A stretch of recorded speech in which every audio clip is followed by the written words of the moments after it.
work. I believe you can just look up amenity sources in here, and it'll tell you about them. And then I think you can also type in happiness, and that'll explain to you what happens when your people have higher amenities. A basic overview of this thing is essentially every single luxury resource provides one amenity to up to 4 cities, and if a city has +3 amenities, it will get a 10% boost in yield, and if it has +5 amenities, it will get a 20% boost in yield. So amenities are quite powerful. Let's open with pottery because we are on a river, so we could potentially go for something like the Great Bath. In fact, Great Bath in this game, if we decided to go for the Great Bath, we could have a lot of fun, okay? Because we're on a fairly big floodplain, we have a reasonable amount of production, and when you're playing on Prince difficulty, you can actually go for a lot more mod, which is why I'm just kind of excited to make this series. Or not a lot more mod, we can go for a lot more wonders, which is a very exciting way to play. And I recommend building a lot of wonders, because that's actually just a lot of fun. When it comes to scouting with your warrior, you kind of just want to scout in the direction that feels right. You'll get a feel for how scouting works. I tend to kind of like try to skim along coastlines and then scout in like a radial pattern. But usually it's good to pick a direction with your warrior to where he's never more than like 10 turns away from your capital to be able to defend it from any potential invasions. So as Rogue, you're going to unlock Code of Laws very early. This is the first civic in the civic tree. Each civic in the game will give you access to a variety of cards. Each of these cards has a certain benefit, and you need to think carefully about which benefits you want to have access to. Sometimes you might only want to plug in a benefit for a single turn. Sometimes you want to have the benefit plugged in for a long time. In this case, in my opinion, Faith is actually a very valuable resource in Civilization 6, so I think taking God King here is really good because it allows you to unlock an early Pantheon, and the +1 gold per turn can potentially lead to you being able to buy important stuff in the early game. I would go as far as to say is being able to fight barbarians is so important in the early game that discipline is almost always an insta-lock, unless you have barbarians turned off or some other effect that makes you can fight barbs without discipline. But discipline just makes fighting barbarians so much easier. There is a place to say that you can plug in urban management. That's if you already have a source of faith, and then +1 production is very valuable. Now, our early choice here in the civic tree is that we want to get access to some important cards. One of the most important cards in the game, particularly early game, is the colonization card that's accessible from early game. This will give you a 50% production boost for settlers, so it's very, very valuable. And remember, we're playing Rogue, and so Rogue gets a free building every time they build a city. So Rogue wants to do what is called a wide build. That is where they build a lot of really small cities. So Rome is the kind of civilization that wants to build a lot of cities, but you don't have to build a lot of cities when you're playing in Rome. You can space them out a little bit. But I would recommend experimenting with the potential for a wide build of Rome. So I think we definitely want to head towards early Empire, and to do that, I think we'll go for foreign trade.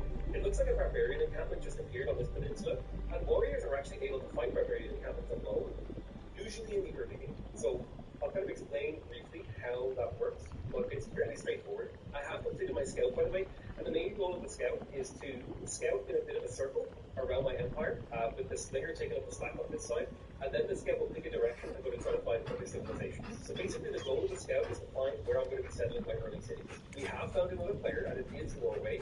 We will allow him to sample our hospitality. You can say we have no time for pleasantries, which will have good effects, but I usually just pick the top option because I'm lazy. There are reasons not to pick it, but I tend to find that I can just deal with it anyway. We did just get a flood in the capital, which did fertilize a tile, which is kind of an interesting event to have happen. And we are now working a nice citrus tile. I would say don't worry about locking in the tiles that your city is doing. Just let the city figure that out. As you become a more advanced player, you will go like, oh, you know what, I don't need food right now, so I'm going to tell the city to work production. Or maybe I really want this gold, so I'll lock this tile in. And just lock tiles in by clicking on them. One thing you should definitely be doing, though, is try to identify tiles nearby that have high combined yields for food production. So, for example, if I look at this tile, it has a high combined yield. It has a combined yield of food production of 1. It has 1 food and no production. This tile has a combined food production yield of 2. So, this is what I would consider to be free production. That is a 3 yield tile because a citizen is working this tile, using 2 food, but it's producing 1, so it's a 1 profit tile. So, this is a 0 profit tile, a -1 profit tile, and a +1 profit tile. Here's another +1 profit tile. It's a 3 food tile, which is quite nice. Early game, I would say in the first, ancient and classical era, food is a lot more valuable than production. But once you hit the medieval era, production becomes a lot more valuable than food. So I would say for the first 2 eras of the game, you would prefer to work tiles that have more food than production. But after that, it's okay to start focusing on production. That's a general rule that you should follow. And a tile with 4 yields like this, 4 food, citizens eating two food and producing two surplus, so this is a two profit tile. And the way that I want you to think about this is this tile produces three stuff, and this tile produces four stuff. So you might be tempted to say that this citrus tile is 33%, one third better than this tile, or this river tile is one quarter worse. But actually, this four food is twice as good. Because remember, this is a one profit tile, this is a two profit tile. So one profit tiles, one is half of two, which means a two profit tile is twice as good. Similarly, this three food one production banana tile is actually twice as good as this three food river tile. And in the same way, this zero profit tile is infinitely better than this no profit, this negative profit tile, and this one profit tile is infinitely better than this no profit. It's just like a way to think about things and how we profit from tiles. That's why you got to think about, like, what am I actually feeling as a surplus? Your goal in civilization is to input resources into what I like to call an engine, your civilization, and then output a profit from that, right? You're looking to profit, not just break even. That's why this citrus tile is really valuable. And early game, the main use of your goal should be to buy really high value tiles. For example, this 3 food 1 production tile is fantastic. So I'm going to go ahead and buy that because it's really high value. That will put into my gold. However, I do think that gold has relatively low value early into the game, and I would much rather have food production. The faster I grow the city, the more tiles I can work. The more tiles I can work, the faster I can grow the city. The more tiles I can work, the faster I can build things. So it's kind of like a feedback loop. And particularly, I would say for the first like three population in a city, working high food tiles is really valuable. So you can see here, I've got a 4 food tile, a 4 food tile, a 3 food tile. This is literally like a dog rolls fair for a row. We're going to have a really, really strong capitalism. And then just focus on exploring. If you want to clear a bar camp with a warrior, basically what you have to do is attack it once, and then rest with your barbarian until he's back to either full or almost full health, and then attack it again, and then attack it again, promote the warrior with experience, and then attack it one more time. So it'll take 4 attacks and a couple of cycles of healing, but we will be able to clear that bar camp. So Norway has actually spawned relatively close to this, which is fine. We got access to pottery. I'm going to get started on irrigation. Now it's important to note that you can see, when you look at the research bar of irrigation, you can see it's around a circle. That's a quarter fill, not a quarter fill, about a third fill blue thing here. How you boost that is by farming a resource. Now I actually do have a farm near my capital city, so I'm going to tell myself that I should build a farm right there. So I'm going to put down a pin using these map tags here to remind myself to do that because I know I want to do it, which means I'm probably going to go for an early builder here in order to boost plantations. How you want to manage early builders is you generally, it's nice to get the early builder to use craftsmanship because if you use for craftsmanship, this will improve 3 tiles, and that's worth. Again, you could boost this culture civic, right? And that's worth. Eureka is worth like 1/3 of the culture of this thing. It's worth like 9 or 10 culture, which is like 3 turns of culture for you right now. So it's almost always worth it to be looking for boosts and to be delaying unlocking text in order to make your navigation through the text tree a little bit more efficient. So I'm just going to be generally scouting with my scout, just kind of scouting in a very circular pattern and looking for places where I can settle good cities. My warrior is now fully healed, and every time he attacks, he'll get 5 experience. So if I attack 2 more times, he'll get the 15 experience he needs for that. So I attack once, he loses a little bit of health, he damages this, he gets 5 experience, and he attacks 1 more time, and then he'll level up. We scouted with my scout, and we actually found another continent which did boost foreign trade, finishing that technology for me. So we can begin with research and craftsmanship. We don't need to finish craftsmanship, we can begin it. And it looks like if we look down here, we can in fact see another continent, which is very cool. And you can tell that this is a lake, by the way, because lake tiles are part of continents, whereas normal ocean tiles won't be covered by the continent. These are the lens modes over here. Some of them are like things like religion, you don't matter early game. Continents are useful to tell where continent ranks are because certain abilities trigger when you cross continents. Appeal is useful if you're going to listen to a tourism play. The settler map mode tells you, generally speaking, the brighter green tile is a good spot to put a city. The darker the green, darker the tile is, the less good the spot is for a city. You will learn how to adjust those rules for yourself as you play the game. That was a gentle roll. The government screen tells you the type of government people have. The political screen tells you who owns what. The tourism screen tells you about tourism. The loyalty screen tells you about loyalty. The empire screen tells you about your empire. And the power screen tells you about power. You'll learn more about those lenses as you play the game and figure things out. I wouldn't worry about things too hard. I'm going to send my slinger to scout. All of your military units in the early game are scouts. That's important to notice. But if they're not, abandon your capital and defenses these scouts.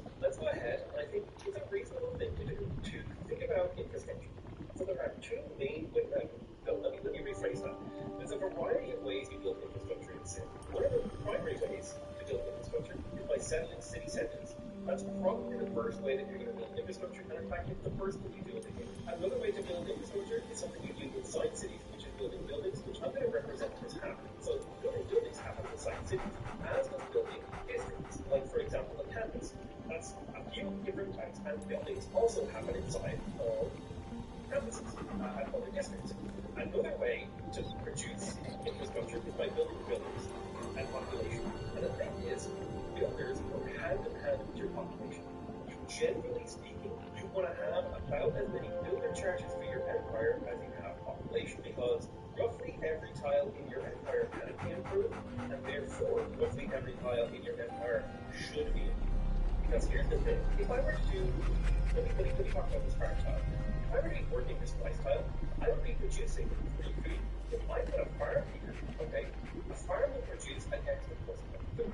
So I literally spend a builder charge to double the surplus of this tile. Now when it comes to gold, it's a little bit harder to parse that. However, we are in an interesting and unique situation in the early game in that we actually have a pretty strong gold start if we do in fact go for a builder and finish irrigation. So I think I will go for a builder to get that extra gold start, and I'll talk a little bit about what that means. So my warrior could clear the bar camp right now. I almost always recommend taking the battle cry promotion because it makes your warrior extremely good at clearing bar camps. Because attacking spearman now, he has 37 combat strength. Combat strength is a little bit of a complicated mechanic to fully explain, but the simple version of the rules is the bigger number wins the fight. If you have a bigger number than the person, or more units than the person, you're typically going to win the fight. However, bigger numbers are worth more than more units sometimes. So let's go ahead and make the attack. Boom, we clear the bar camp. We get a boost towards military tradition, and we also get about 50 gold. The amount of gold you're going to get is going to be dependent on the difficulty that you play on, so don't worry about that if the amount of gold you get is different in your game. But that gold can now be used for useful things like purchasing tiles. Like, I don't need another 3 food tile. I'm already working 3 really highly productive food tiles, so I'm going to buy this productive tile, i.e. it is producing production, and then I'm going to buy this really productive tile, because what I want right now is to get as much production as possible, because I would really like to build a wonder, and I also want to get wonder, and I want to boost things, and I want to, that's kind of the direction I'm taking my empire in. I like to build wonders, and the reason I want to build wonders is not because they're strong, but because they're fun. That's the really key thing that I want you to take away here. Remember, you're playing Civilization to have fun, and your first few games should be all about having a good time. Worry about getting good when you have a little bit of experience under your belt. Now, an important thing to remember is that it can be a little bit scary to have barbarians cook for you in the early game, but generally speaking, barbarians can kill you in the early game, even if you see like 5 horsemen outside your buildings. Don't worry about it. Just start building units and you'll be totally fine. Now, typically you're going to be presented with the choice early game between building settlers and building other stuff. It's almost always the correct play to build more settlers, but that's if we're trying to play the game correctly. If you just want to have a good time, build some wonder time. So the cool thing about the Great Path is that it makes floodplains in this city immune to flood damage, and floodplain tiles going into this city get +1 faith each time a flood tile is damaged. We also get 3 housing and +1 amenity, which would allow us to grow a much bigger city. So I like the idea of going to the Great Path, and I'm going to place it right here on this path. Where you place the wonders, it does matter, but I just wouldn't worry about that until you're better at the game. I didn't actually mean to finish irrigation. That was a little bit of a mistake on my part, but that's totally fine. I'm going to go ahead and research mining now, because being able to build mines is actually very valuable. For example, if I can put a mine on this copper tile, it's worth a lot of XP. Let's make sure we use our gold to buy this rice tile that we want to improve. And the goal was to improve the rice tile to show that we've increased the profitability of this tile, and it's also reduced irrigation, but I have to stop researching irrigation. Again, don't worry about making mistakes. That's just part of not only life, but also playing games. You're going to learn from your mistakes. Perfect is the enemy of good, is the saying they say. So we just finished craftsmanship, and I was supposed to delay that too, but I would like to get the citrus online, so I'm going to send my builder over there. We are slowly working on the Great Path. Norway is hanging around near my empire. I'm not too worried about that. I'm just mostly looking to explore and have a good time in the early game. Alright, let's get to work on early empire. I think I would quite like that. It would allow me to get that lovely settler card and build my settler class. We have found a little barb camp here, and it's always in your interest to try to clear a barb camp, and you also want to step to try to find city-states. City-states are fantastic people to find, because not only can city-states potentially give you quests, for example, Hamza wants to configure an integration with businesses. Businesses look at civics that require a bit of online. If you ever don't know where civics is, you can just look at the schedule at the end. It's amazing. So what you find thing I want about this, even this particular battle, right? This is a very fun. If you ever want to have a time in cities, I'm going to read this. I'm just going to want to work with these. And you can see exactly what it gives you, what it unlocks, what it's required, and what era it is. So I know this is the ancient era, and it requires foreign trade, and it means the use of foreign trade. So I know to get an envoy with concept, which will get me this bonus here, plus to go in the capital, and plus to go in the environment life of building. All I have to do is to get a piece of industry, which means I just need to have a handle. Now you can kind of do all these logical trains, and when you play on Civ, you'll start to do these sorts of logical analyses like on your own. So don't worry about that. It'll be slow in the beginning. You'll start to get the hang of it. So don't worry about it. I'm going to go ahead and put a plantation on this tile. Plantations are interesting and unique tiles because if I create a pin, I can talk a little bit about plantations. You see here, the plantation gives you plus 2 soil, but it also gives you half a point of housing. Now, farms also give you half a point of housing. So if you combine a plantation and a farm, that's what's housing in the city. And you can see if I go into the city management screen and I scroll down to housing, I'm getting 5 housing from being settled on fresh water. I'm getting 1 housing from the buildings because this city has the palace in it. The palace gives you plus 1 housing. And I'm also getting plus 1 housing from improvements because I built a farm and a plantation. The plantation is cool because it's actually giving me access to citrus. I'm trying to remember how I show you that. I go over there, you can see here, I'm getting citrus, which means I'm getting plus 1 amenity. And so if I go into the city management screen and I scroll up to amenities here, you can see I'm getting 2 amenities from entertainment, which is coming from the palace, right? Plus 2 amenities from entertainment at the palace. And then I'm getting plus 1 amenity from luxury resources, which is keeping me in zero because every true population in your city requires an amenity. Actually, you should really get plus 1. I'm trying to remember. No, yeah. You need 3. Yeah, 1 amenity can feed 2 populations, is how that works, basically. So think of amenities like food for your population, but it's a different kind of food. And if your amenities go too low, you'll start to suffer penalties. And if your amenities get really high, you'll start to suffer benefits. Let's go ahead and clear the farm camp. Sometimes you can do it with scouts. I'm getting plus 3 era score, so it's always really good to clear farm camps because generally when it's getting era score, because there's special abilities that you will unlock at the end of an age if you get a golden age. Now, generally speaking, that's going to be true. There are specific scenarios in which you might want to go down to a dark age because you're running a particular strategy. Always take an opportunity to get a kill with a slinger, especially on a farm, because when you kill a unit with a slinger, you'll get a boost for archery, and also if you can kill 3 barbarians, you'll get a boost for bronze. So think of these like early game things that are written on these. These are like quests. These are things you should do, which is really what's fantastic about this tech tree, because it effectively, if you just like look at the era ahead and be like, oh, I should settle for this, I should do these quests. Like for example, I have a quest to kill 3 barbarians and to kill a slinger. So I kill the slinger and get the boost for archery, and that's my 3rd barbarian kill, which gets me the boost for bronze, which is a huge amount of early game science, even though I haven't built the canvas. So there are 2 main ways to get science and culture in Civilization 6. You can build the buildings that give you science and culture, or you can do these quests. Doing the quests is, in my opinion, a little bit more fun, and it also means you don't need to build quite as much science and culture to stay on par. Yeah, we just finished researching mining. Now, mining is probably the most important technology in the entire game, because the number one thing that I can say to players who frequently tell me about their problems playing Civ is that they do not build enough mines. If you have an opportunity to build a mine, it should almost always be your priority. You can check this by going into Civ. Mine's an important thing that you do in Civilization is building mines. Okay, I think we can go for bronze for because we would like to discover a source of fire, because going for early features at bronze is a really fun strategy.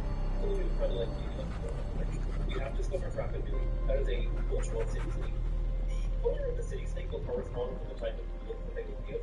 Blue city states will give you science, yellow city states will give you gold, purple city states will give you culture, gold is yellow, faith is white, culture is purple, science is blue, production is orange, right? Red is for military. Now, Rapid Nui wants me to get a Eureka wheel. Well, the wheel technology I happen to know is down here, and its boost is the mining resource. So actually unlocking iron and potentially revealing a mineable resource would help. But I actually am already going to be mining a resource, so I'm about to build a copper mine. So I got really lucky with these missions in the early game. You don't typically get this lucky with these like really easy missions where you see where these really fun things can happen. So this is about as far as I feel comfortable scouting with my military unit, because it'll take about 5 turns to get back to the camp. So this is about as far as I'm going to scout. And in fact, I'm going to bring this guy back 3 tiles on the edge of or back like 3 to 5 turns to be on the edge of my empire. And you want your military units to be close enough to the capital to retreat to defend it. But I happen to know that Norway is over here to my southeast, and so with some sort of political orders here to my south. So I know anyone who's going to attack me is going to be coming from the east or the south. So I can just position my military units in advance in those directions and know when an attack is coming. And also do the duty of what I call fog busting. Fog busting is a little bit like ghost busting, but for barbarian. Basically, barbarian encampments can only spawn on tiles that you don't have vision of. And barbarian encampments will always spawn within 7 tiles of a city, any city. A barbarian encampment always has a city that it's attached to.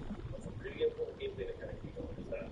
So by clearing out fog near your capital city, you can prevent barbarians from spawning. Let's go ahead and place a mine right here on the copper tile. That gets me the boost for wheel, and it gives me another really high profit tile.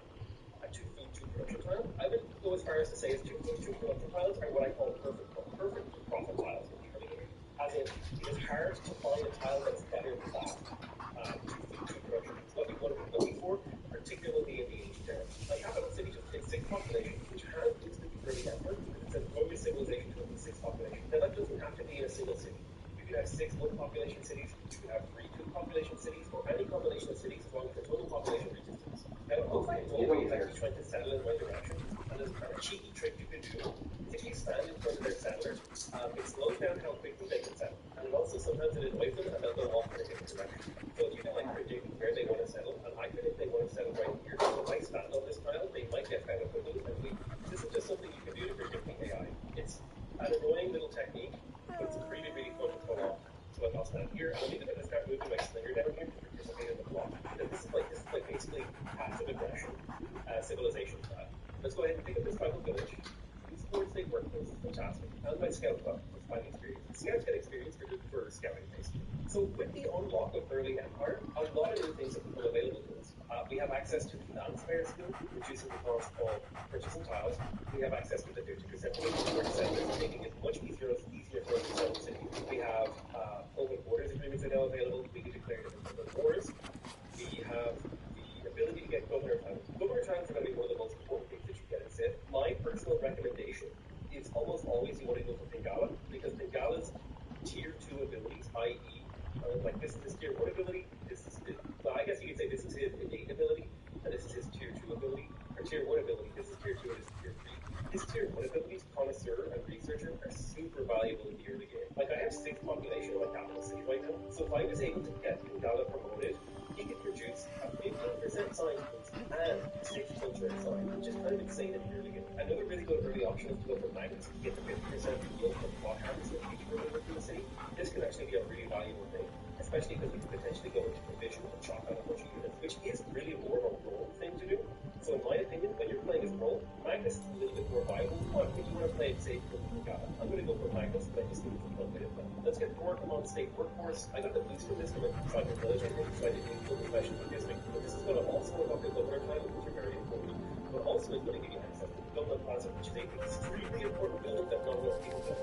Conscription is really useful if you go for any sort of early war, and Portuguese is really good for building buildings. Let's go ahead and choose our pantheon.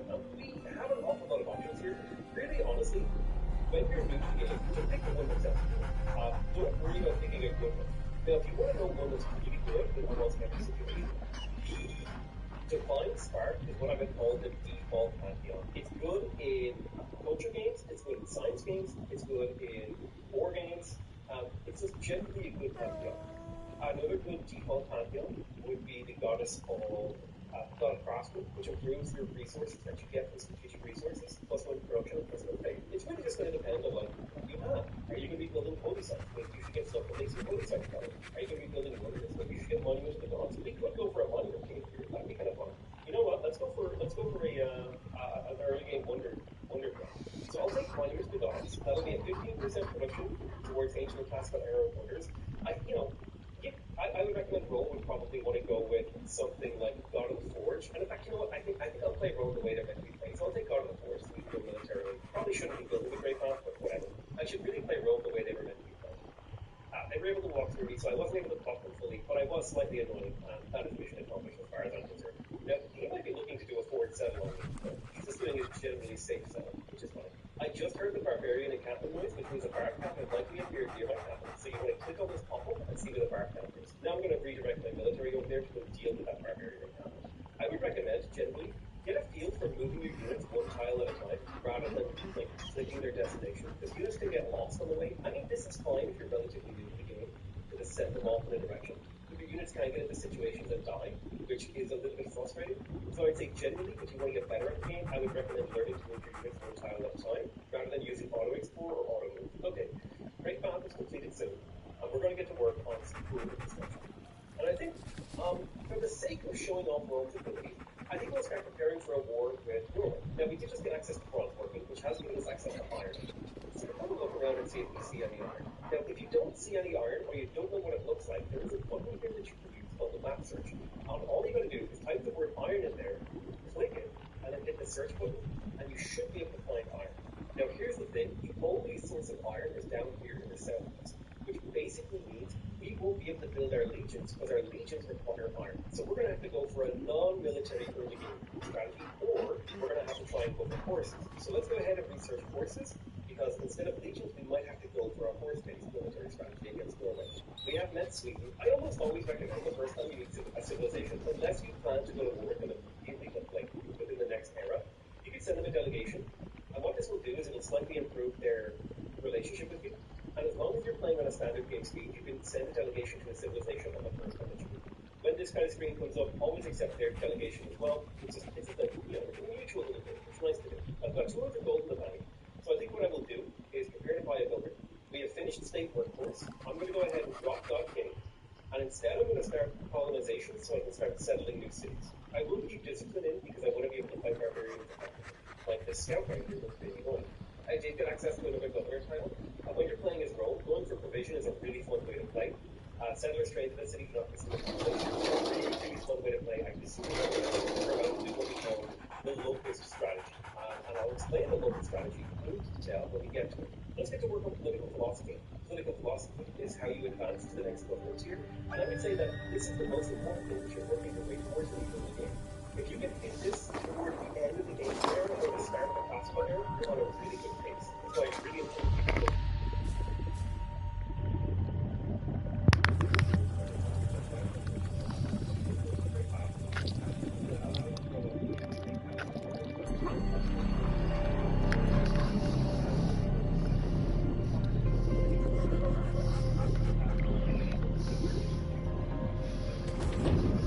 Alrighty.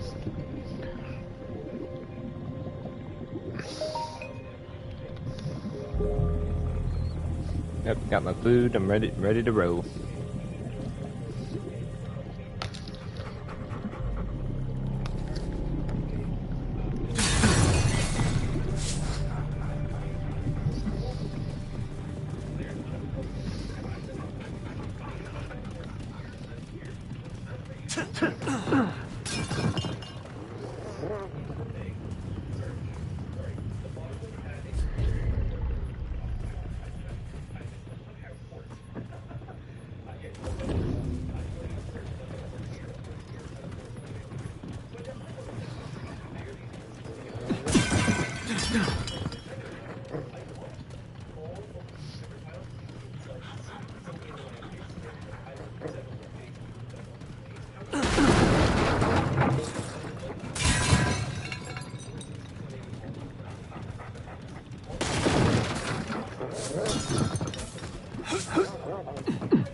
Whoops.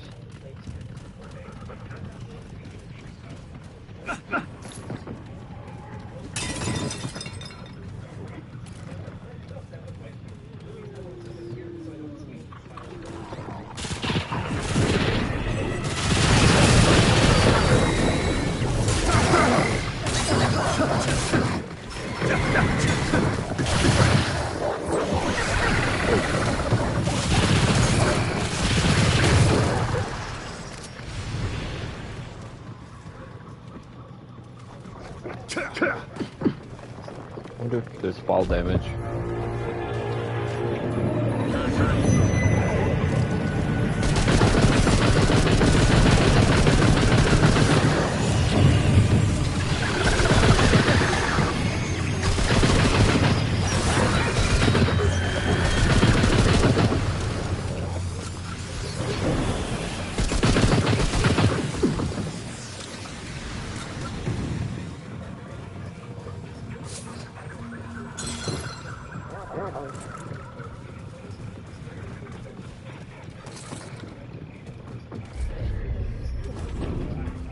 This place is pretty big.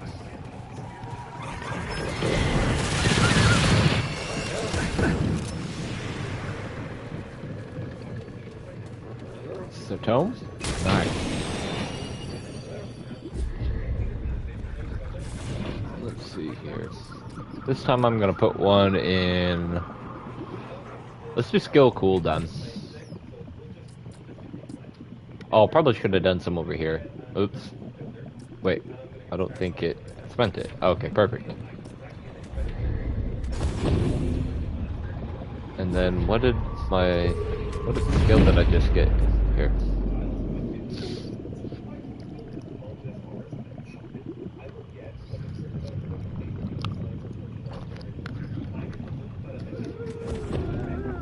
Nice.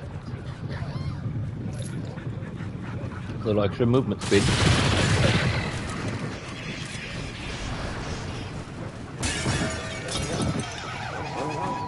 Alright, there's like 3 ways to go, so we'll go this way first.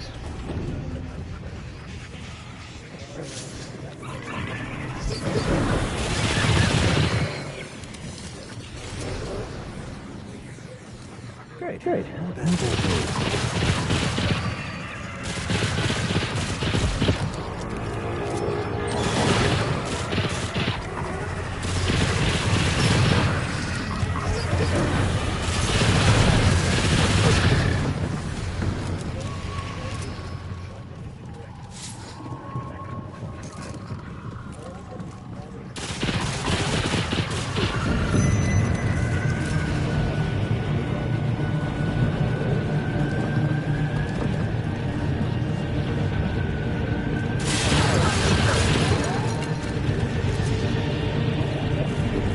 Oh shit.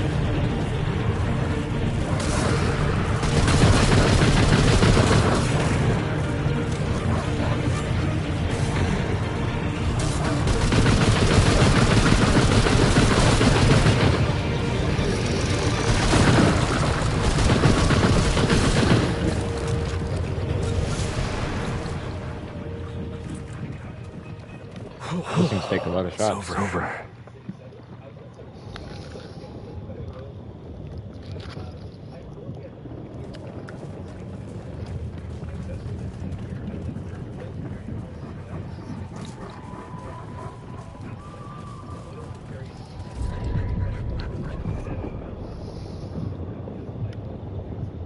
What in the world? Ooh, there's a purple. Ooh, what is it? What is it?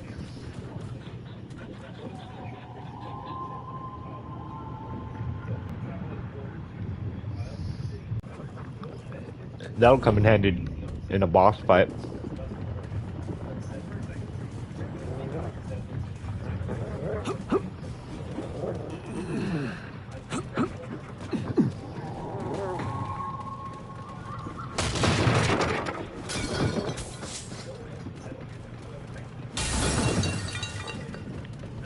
Kinda hoping to find a random weapon around here.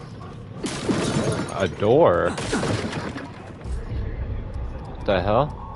Checkpoint? Okay, that's weird. Why is there a checkpoint? Huh, out of all the ways that... This is definitely not the way I wanted to go. Not if there's a checkpoint. I want to go all the other ways first.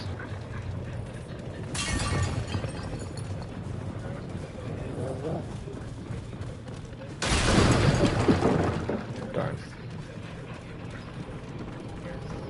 Still, let's see what I can gander at. Maybe it's a mini boss or something. I can't really see beyond this door. I have no clue. Okay. Duly noted.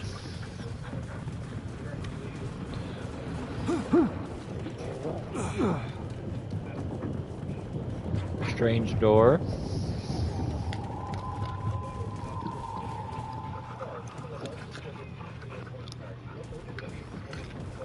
Could be a mini boss.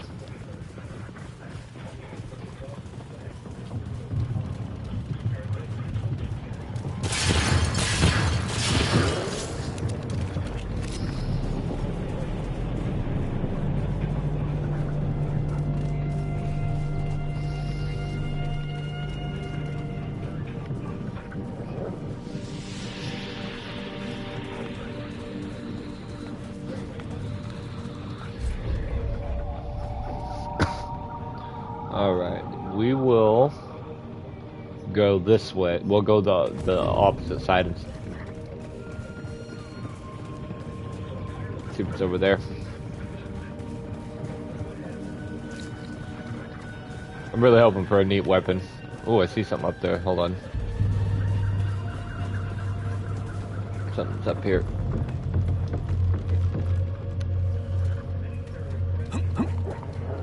What is it? Oh, iron. Oh, alright, that's still useful.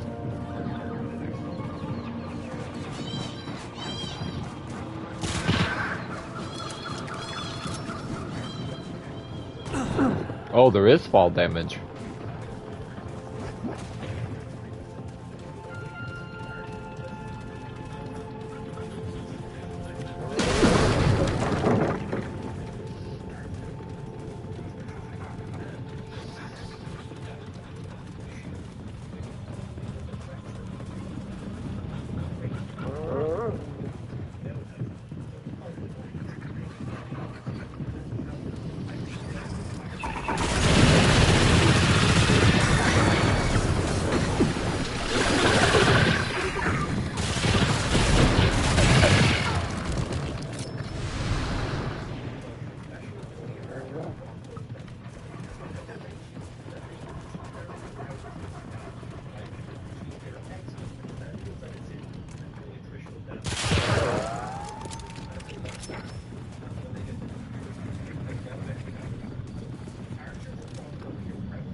I thought I saw something.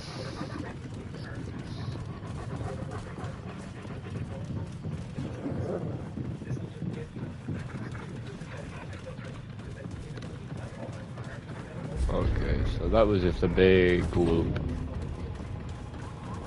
Huh.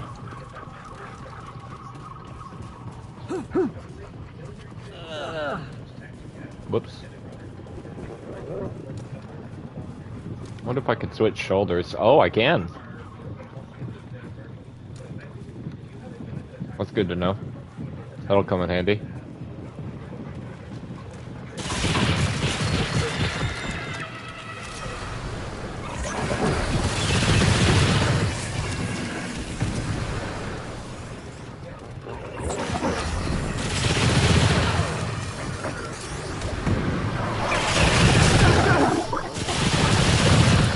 I know it's not like a massive feature that a lot of games like to add, but I actually like the feature because there are lots of points in time where like I'm turning corners or I'm like hugging certain corners and I'd rather have the other shoulder because I can see more.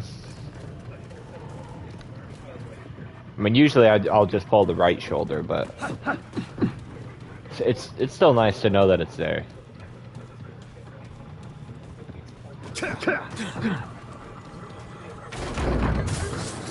Because there are times in lots of games that I play where I wish I could swap shoulders.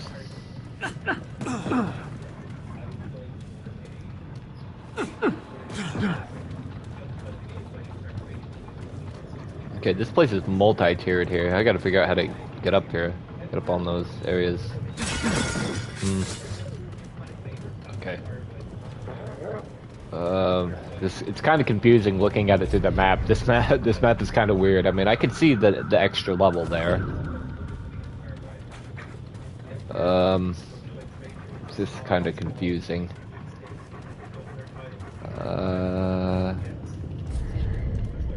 Let's see here. It looks like there's a spot to the right. I'm hearing something glowing. Whoa. Oh no.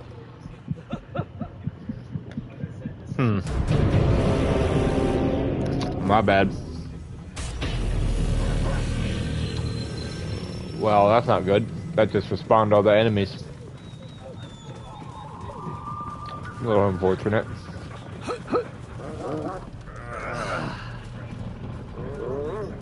Wonder what I dropped. Oh, it's got like a mix of Dark Souls in it where the enemies respawn, but it doesn't like punish you for the deaths like Like how Dark Souls would take away your shit. That's another good feature.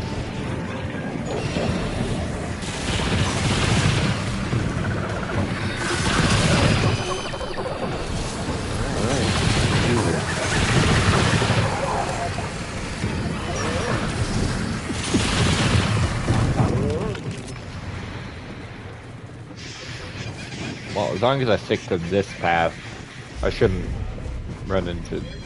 I can't believe I just jumped right off. That was my bad.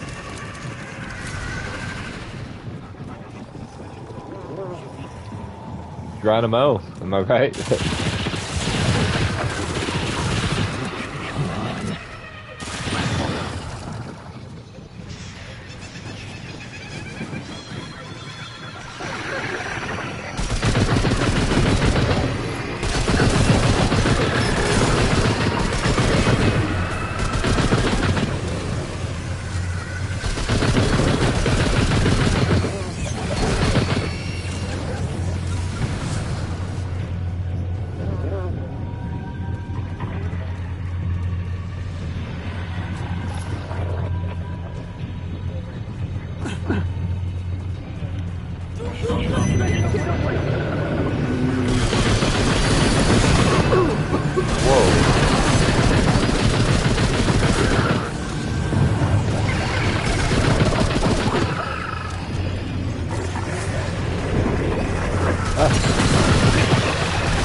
That was strange, was it? Is there aim assist on? I usually don't like having it on. It's gotta be. I felt a pull there.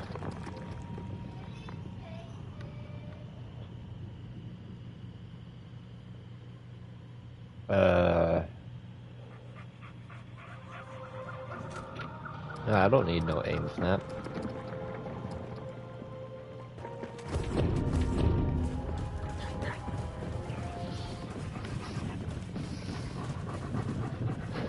Plus, it usually is a bad thing to have in a lot of games, especially when there's like multiple dudes, because it'll pull the crosshairs in directions you don't want it to.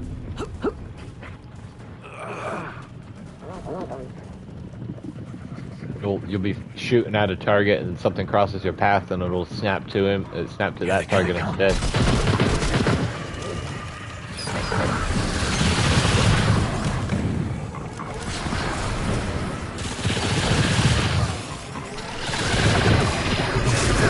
Ah. Yeah, in the first one, melee, I know they had melee weapons and not that many. And it really wasn't a viable thing either. Like, there was really hardly anybody that would play melee, because a lot of the bosses, you couldn't even fight like that anyway. They'd be too far in the air.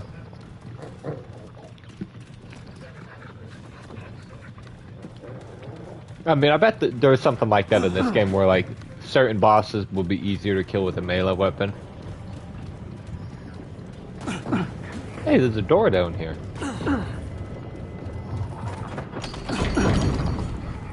Huh.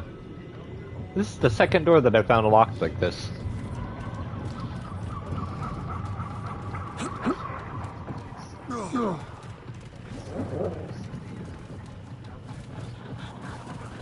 I wonder if I can blast through it.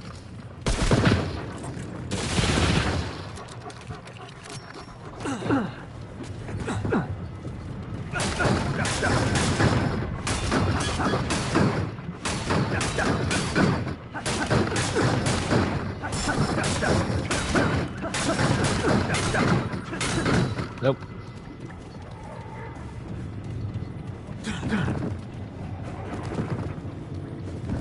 Oh, that's strange. My guy should be. Ah, there it goes.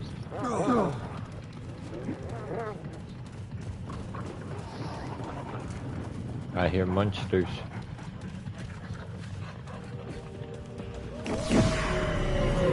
Okay.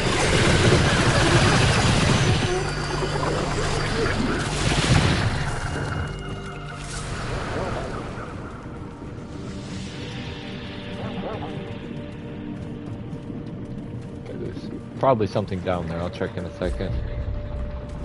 Fuck, I'm actually kind of curious now. Alright, I'm going down.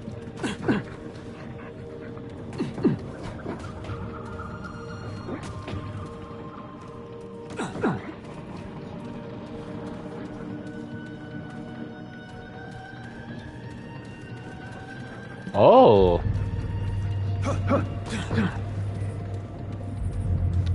Neato.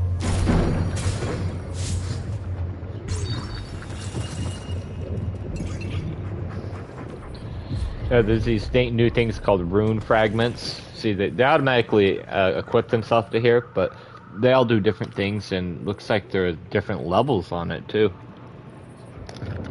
Consumable duration. Another 2%. That's pretty good. Looks like there could be quite a bit of runes. There's definitely a lot more slots than there were in the other game. I mean, we got 5 things on this side, 3 weapons, 5 things on this side, 4 rings and an amulet. That's a lot. A lot of min-maxing here.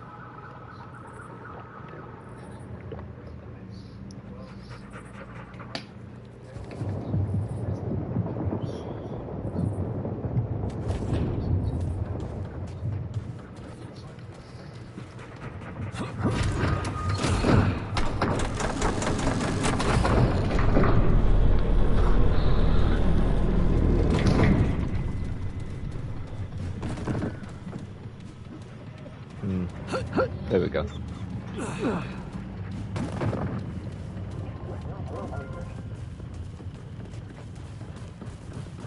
Hold up.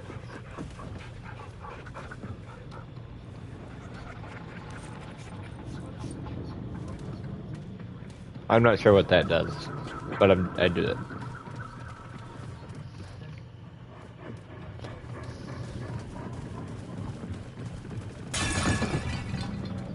Oh, my dog fell. Oh, he's back.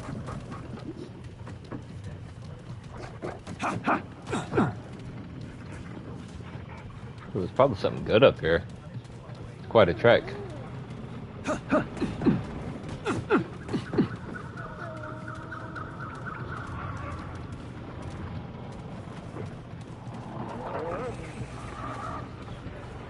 I'm hearing monsters.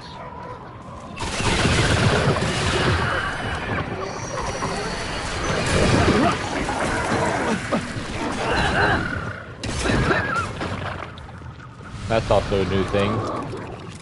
Tap event.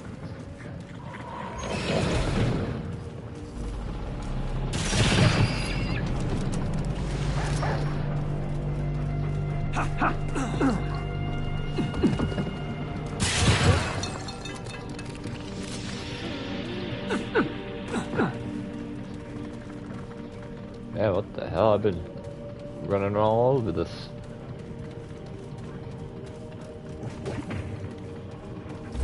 Where is this taking me?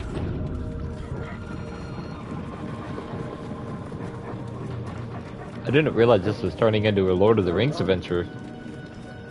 My oh my.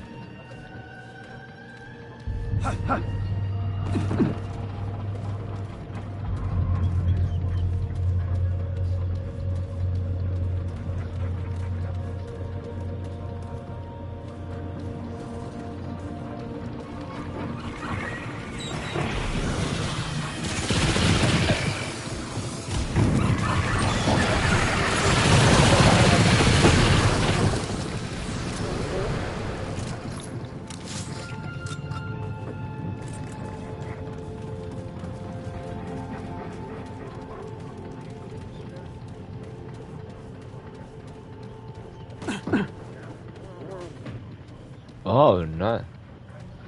Yeah, I really like this one. This machine pistol.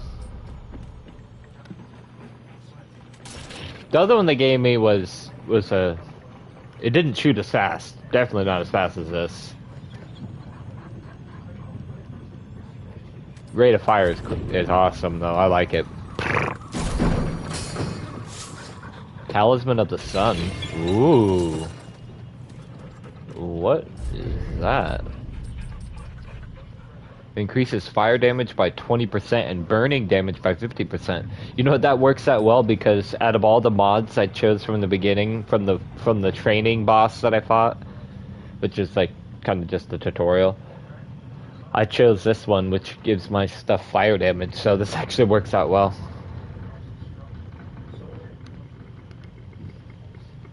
I would say I'm getting pretty good items so far. It's working well with what I already have.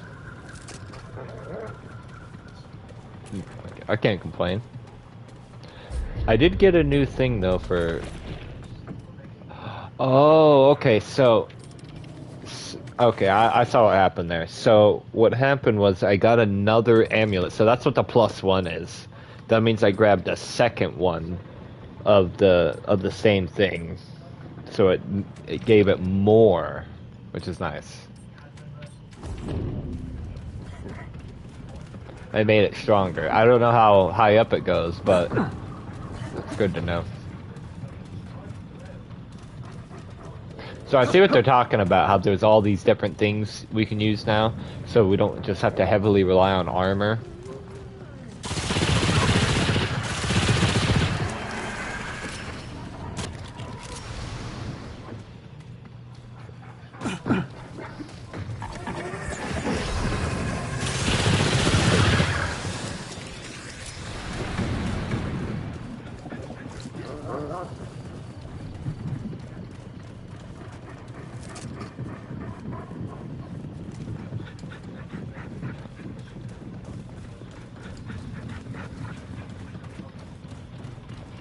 Alright, we're gonna go back.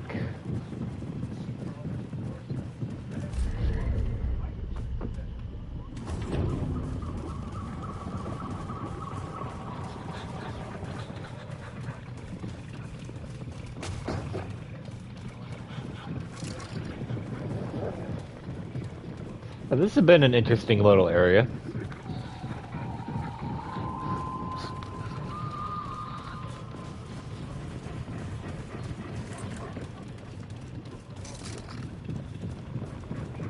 I don't know if I'm not sure if this is a boss up here or a mini boss. I'm kind of hoping for a mini boss. Kind of curious to see what they're gonna throw at me here.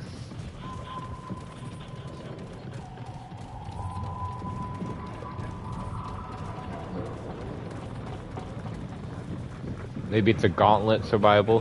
Who knows? Guess there's only one way to find out.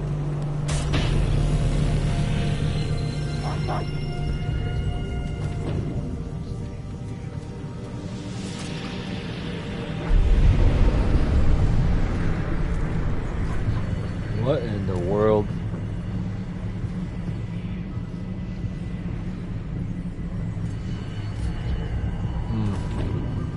This is kind of odd.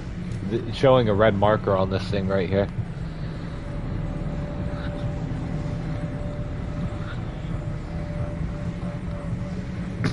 What do you think, Keith? Danger? Danger? Stranger danger?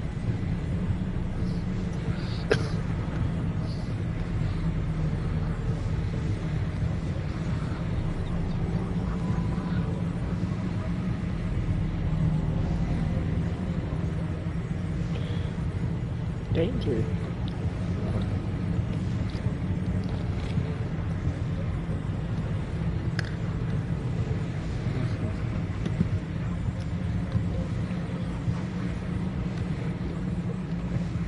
All right. Going in. This looks really weird.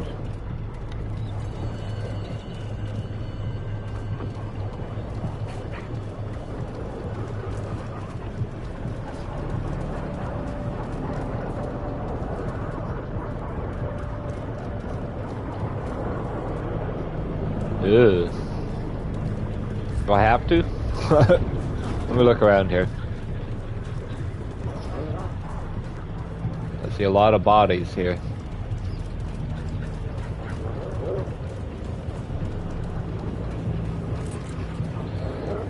And I do not have any ammo crates either. probably something I should have thought about. Alright, let me see what consumables I have.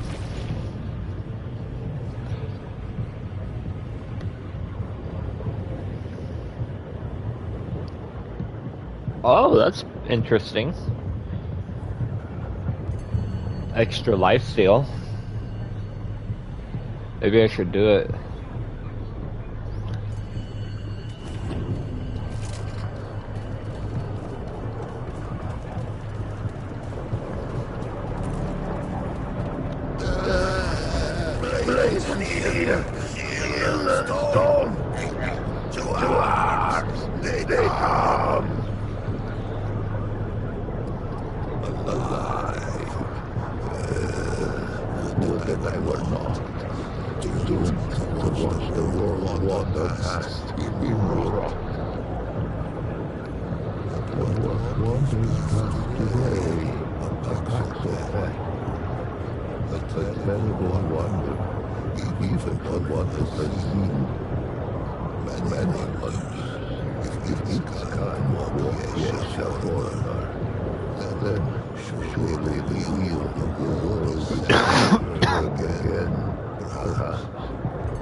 I have a feeling as soon as I start to shoot, everything's going to go to hell. Alright, let me make sure I got a way to get out. Okay, so, I got a really bad feeling about this.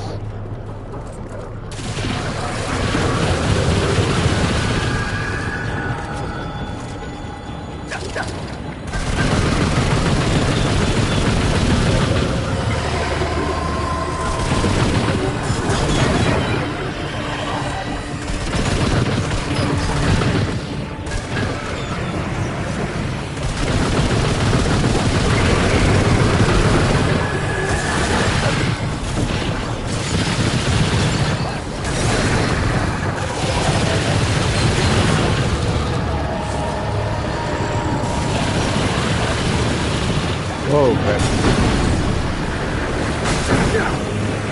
Whoa.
Shit. Let me go.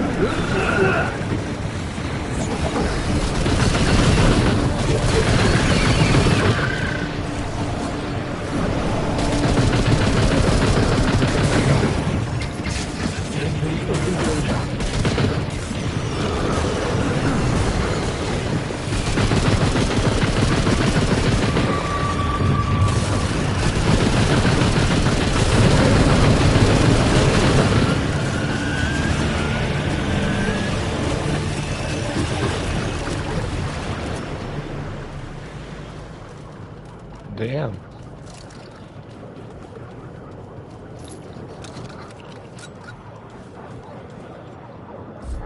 Mutator? The hell is that?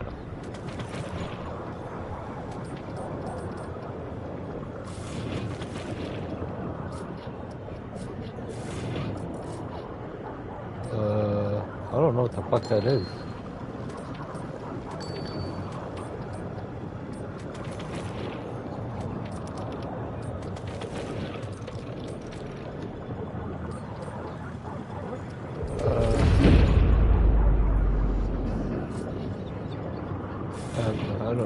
I'm not finding it anywhere.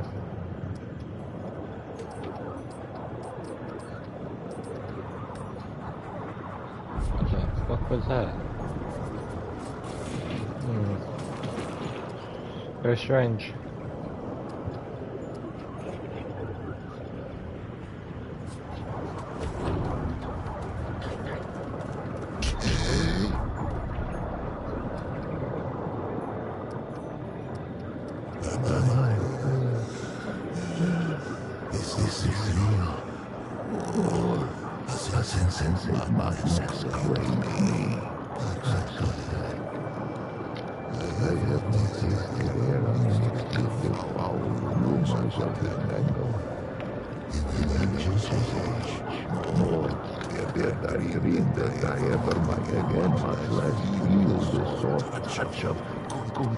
Soil beneath my hooves, or the seas of the wind.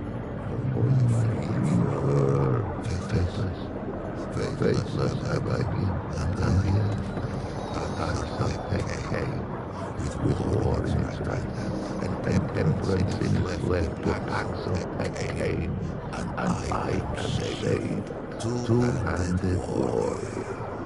It has my allegiance, whatever may come. Whatever that means. This much is true, but they are not all destroyers. Perhaps if he fights with us, perhaps the root may yet be crushed under the wheel of time. Take this. Though it be a relic of the Lamer, stewards of death, wielded in defense of life. Ooh. I think I shall linger here a while yet. Many are those who fell on these blood-soaked steps. Some are now not but bones. They each deserve the funerary rites of loyalty. These I shall endeavor to complete with whatever time is left to me. If its road should ever wind this way again, grace me with a visit. There are yet tales of Yesha I might tell it, if he cares to hear them share. On the contrary, it has been ages since I felt so very alive. Let us first be properly introduced. Once I was probably foremost of the Lamer. I breathed out the dead. I glory in that title. Would that I had known the irony.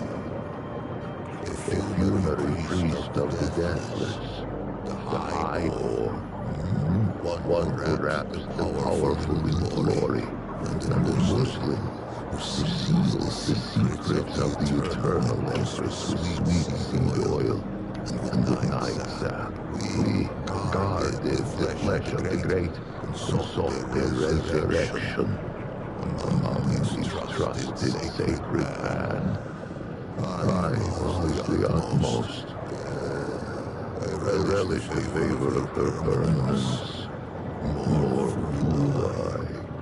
For many epochs, the highborn did not fear the flow of time, for the fruit of the danger kept it at bay. But there are other ways to die. Misadventure. The eternal empress dreamed of defeating this final terminus. If life could be taken, could it not be given back? The flesh was preserved against that question's answer. This was the province of the Lamir. But let us start at the beginning. Mark would I have it know, and to know all, it must know what is first. Would it hear the history of the past? Yes. In the time before time, the past lived in the place that was. It is said that there came the great plague, that ravaged the land, so that the fields were seeded only with the bones of the dead, and yielded only the cries of the bereft. With his flock drowning in woe, the leader of the past held forth a great decree. 100 ships were built to hold 10,000 souls, with their god of many faces cutting the waves before them. And the were ventured across the Marza, the dark sea, through the long night. The fawn prayed, and the red widows wept. For no one lived the dark sea had a far shore. 100 days lit 100 ships, and 100 nights drew their swaddling across them too. On the 101st day, as the red widow deformed ship bowed her horns to the god of many faces, the bird licked between them, singing, "Glory to the pan, for they have reached the king of the earth." Yesha rose like the dawn before them, unseen, untamed, and free. In those days, there was no empress, there were no queens. Coquette the wise passed on the dark sea, and left no heir. It was only agreed that the clergy should step in where Colcat had stood. The voice spoke for the many-faced one, and the Red Widows spoke for the sun, stone, sky, and stream. It had been ever thus. Now, they link hands to cradle the destiny of the path. The king who was, him known to the band as Colcat the War-handed. Later, Colcat the Woe-begone, and at last was Colcat the Wise.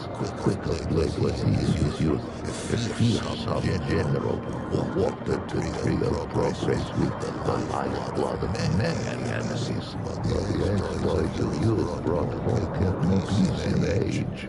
They took the plague as judgment against his warlike eye. Fate offered the choice: flee the land of his fathers, or end his line as the king of death. Colcat hesitated no more in pilgrimage than he had in war. He raised up ships as once he had raised regiments. Sailed from the place that was with a heart full of hope. He was never to see her shores. He passed in peace before the crossing's end, greeting death with grace. The God of many faces had been with the path since the place that was. Longer, now speak of the time before its guardianship. It was a God as real as the soil beneath us. A God one visited, a God one touched. His ways were now, but all agreed. It loved us and ever would. More would I have here of this, for this hand will twice with its own. Well, patience to handle one. Each thing in time. He's a pants. His feet are hooves. I don't think. They prayed for a sign that our searching was over, and that these forests would be ours on the 80th day. Two forms emerged from the depths of the jungle. First, came the doe with coat of red, where it walked. The soil. I like his voice. Flowers and sweet berries, and they took it as a sign of grace. But behind the door came another. The wolf, furs lightless as the obsidian waves that their hands had so lately crossed. Surely, this great beast was a portent of death. Yet, desperate worthies thread their priests of old, and the physicians to their charges. These forms spoke only one. And why not?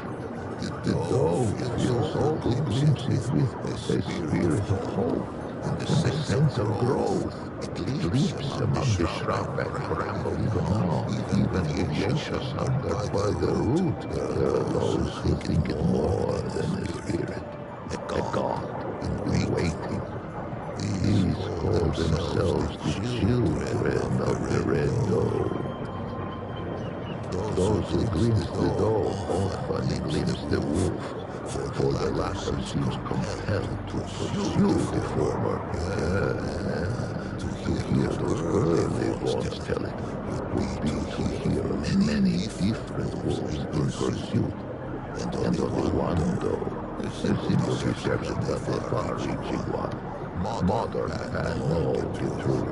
What must it be to spend an eternity chasing that which one might catch but may not kill? For the wolf and the doe have often met as blur and hoof and claw. The doe may spill the wolf's blood, and the wolf may taste the doe's flesh, but never the other's life to take. creation itself forbids it. They say the chase is the rhythm of the wolf. Why? With the assurance of the bonds, the pan took to Geisha and she to us. And for a time, there was stillness, and born who had never known the land that was, nor the endless sea at their backs. One touch was Gina's. She was but 15 springs when she felt the calling of the Red Widows, and not three more when she felt the touch of sickness. As Venus approached the door of death, she sought her sisters, for there were no later yet, and it was the Red Widows who ushered the hand into the soil. But Venus's malady was known to the Widow Mother, to her, to the Elder Pan. It seemed the plague had found them again, even on this distant shore. Venus was shot, cast out into the jungle, and her name was forbidden from